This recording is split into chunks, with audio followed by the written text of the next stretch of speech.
All right, I'm going to say a few things about our ethics journey and a few things about our general ethics approach. So, Michelle's already kind of gone through what type of work we do at TACSI. So we work with early childhood, going on to old people, a lot of people who would be considered vulnerable or disadvantaged. So everything from migrant to people with disabilities to all types of people. And so obviously an ethics approach is very important for us. So we have our own ethics approach, guided by some of the national guidelines.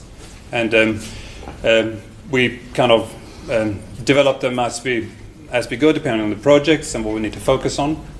So I thought to kind of introduce that, to go through some of the key ethical things that we think are important to focus on. Next. First one is about how we frame others, which is really important. And there's a huge power dynamic in being able to frame someone else. So we're talking about a vulnerable person over there, but often they may not see themselves as vulnerable. They're just having a bit of shit luck and need some support. So even though we're well-meaning, it's a really key thing for us that we don't say, look, there's a refugee, we're going to help him or her. The other one, that we all like to empower people. That's what we do. We go out and do co-design to empower them. But we've got to be a little bit careful with how we kind of phrase that and think about that, because if we go out and think that we're going to empower the other, there's a bit of a power mismatch there as well. And the question is if we can provide the foundation or the system that can make them empower themselves, which is probably the key, what we want to do. So that's another one to be conscious about. And next one, we also want people to make decisions. That you will make the decision. You come into our process and you will be able to make decisions. But are we really letting them make the decisions? Or are we actually making some of those decisions? Or maybe the CEO will actually make some of the decisions. Maybe the policymakers, maybe the government. So we've got to be careful with how we promise others what decisions they actually will make in their own lives. And it's not necessarily the ones they think they will make. So we've got to be cautious about that. Next one. We've got to be a bit honest with what we actually can do using the design process. That if we work with people, we design for them, we're really keen on helping them, and we do something for them, but usually we might not tap into those structural barriers that are actually causing the disadvantage in the first place. So we can do something great for a family. They might be really happy, but if they're still unemployed, they're still struggling. And they face lots of things that are causing that disadvantage. And we've got to be honest about that. And we may have to... Sorry. Too eager. We may have to think more about what systems are in place, and if that's what we need to focus on, which requires a bit of a bigger probably process and work. Now, Michelle. We also got to be careful that we don't end up in a bubble, that we think that we can actually do everything and solve all the world's problems because we're designers. We got to realizing that there's people out there that do lots of good work, work in a lot of tough places, and design can help them potentially, but we're not going to do everything. So I think a bit of humbleness in terms of our own practice is probably required. And so basically these type of ethical questions relates to how we approach, involve, respect, represent, and recognize others. And here's a quote from Charles Taylor, who's a philosopher who writes about misrecognition, that whole about recognizing the other is really important, that misrecognition is just not, it just doesn't cause a little bit of harm. It can actually be a way of being oppressive. It can be a type of violence towards the other. And we've got to be really careful with that when we represent people as well in our publications and when we talk to them. So something to be careful about and keep in mind. Next one.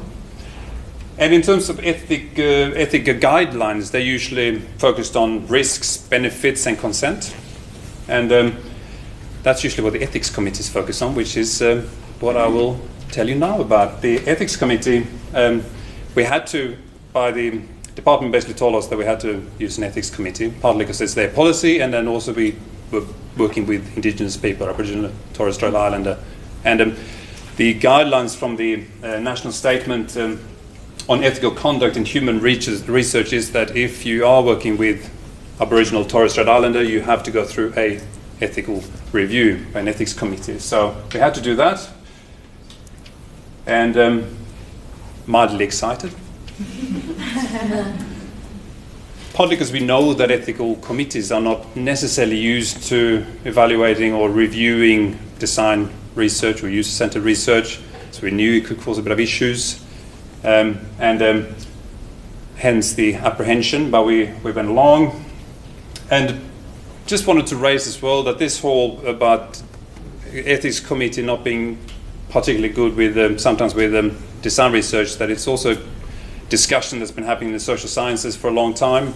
In the 60s, people in sociology were questioning ethics committee if they were actually useful and usable for social sciences, especially because they were developed to evaluate and review medical research. So social sciences were kind of, straight away there was a clash, and it's continued since, and still continuing. And the problem is around evaluating risk. And Professor Tim Bond here says that what they should, what they need to do is need to be a bit humble and open about the different ways of acquiring knowledge. So that's really important, especially for designers, but also other social scientists working in qualitative research or more creative fields. So we thought, all right, we set up our own. And the reason for that is that we wanted to have a bit of control, hopefully get through the process quicker, also be able to get people who may be aware of our ways of working, and also people who will be used to being in the areas where we were doing our research. So that became the guide for it. An ethics committee, there's some requirements for putting together an ethics committee. Normally they are situating at a university or a hospital, but according to the national statement there needs to be 8 people a minimum. So we need to have people with research experience, we need to have someone who's elder or prominent in the community, health professional, the chair, and someone with law background, and 2 lay people. So it took us a while to get these people together. A few of them we couldn't get, so it became a bit of a scramble towards the end, but we got them together, and it did help us to develop a relationship with them, which I think we wouldn't have had if we've gone through the official traditional ways of doing an ethics review. That we could ask for a bit of advice, we could have a bit of communication going, we could it became a little bit more iterative, which fitted into the way we worked. And so you want to say, you can say it at the end. Joanna, Michelle had the pleasure of confronting the ethics group or talk to them about our research. But a couple of things that are particularly difficult with the ethics committees is the thing around consent. So consent can be written, and it can be just orally as well. So you can just, it doesn't have to be written down. But for an ethics committee, they question you straight away. They want to know, is it voluntary consent? And you have to kind of prove that. So if you walk into a job active space and you find a job seeker and just walk up to them and go, can I interview you? Is that really voluntary, or do they feel coerced into being interviewed? So you have to provide evidence that you're giving them a chance to think about it and all that stuff, which can be quite complicated sometimes to do, and it drags on the process. So that's one challenge, or was a challenge for us as well. The other is that they also want to see every single document that you're going to show to the people you're talking to, which is really frustrating. So it's every flyer, every poster we have, and some of them are scribbles. So TACSI we write for hand sometimes. It's not refined. We like it that way. So to have to go and get it reviewed every time was frustrating. And it's also a little bit, can be experienced as patronizing sometimes.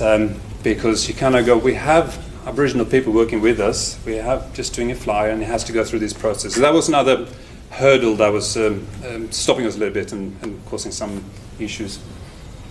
Otherwise, the process did work the way we're working. So we had the group established, we got approval for the methods that we were using, and then we kind of could work with them and get approval as we went along. Otherwise, normally you get approval at the beginning and that's it, and you have to do amendments. But this way, we could kind of get approval. You get approval for this. Okay, we keep on going. We get approval for this, and so forth, getting to the final material at the very end. That was it. I think, Michelle, do you want to say something about your lovely experience talking to the ethics group? The ethics group that we assembled were a pretty amazing group of people. And none of them had ever worked together. Some of them did know one another because they were from the same community, but some of them had never worked in ethics processes. Some of them were unfamiliar with our methods, and so we were asking a lot of them, and we were asking them to work in a very different way. They were actually used to extract Aboriginal culture and wisdom and use it against Aboriginal people. So that in the history of Australia has a very difficult legacy. And so there is this committee who's been asked to make sure that we do not harm people. But at the same time, we had brought together people from a community where one of our researchers, Donna, it was her community. And so there she is, is trying to share with her community an approach of research that she believes in. And they are asking her questions that made her feel as though they were overly protective of people and didn't give them enough credit for being resilient and strong. And she came away really, really angry and frustrated because she felt like they weren't believing in her people enough. And so that has lasting repercussions. So the ethics process can be quite, it's a delicate process.